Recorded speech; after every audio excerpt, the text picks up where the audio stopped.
okushaba ngo obukiiko bwa PTA bugume n'obuhindurano bw'akakiiko akarukureebuza omutindo gw'ebyo bwegyese kushitama barukureba ngo obukiiko tubukozire kihango aha kutunguura amashomero ahabw'okubutuura mu bwire buringwa. Chairman w'akakiiko aka Herbert Kamugisha nagira ngo obukiiko bwona bw'amashomero bwine kuhindurwa kandi ngo eki nikiza kuyamba ebyo bwegyese kugira amaani. Babuhindure buri tamu hawe emyaka 3 baronda obukiiko bundi.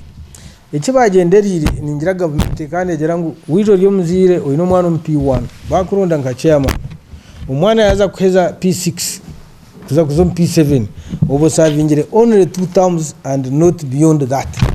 Konkano shanga umuzire akaba chairperson wa PTA emyaka 10 yahwa no mwana tamwine mu ishomero ushanga icyo cyari turubuzu ba headmaster bakuba transferred.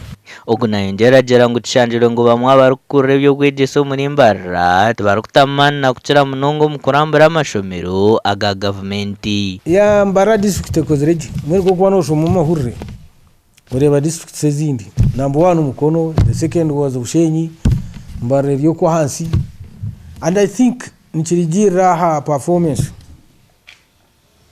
baza ku assessing and performance baba takozreji PTA net contributing ekintu cyango mushomero and management committees na even education here department inspection our people are not inspecting schools.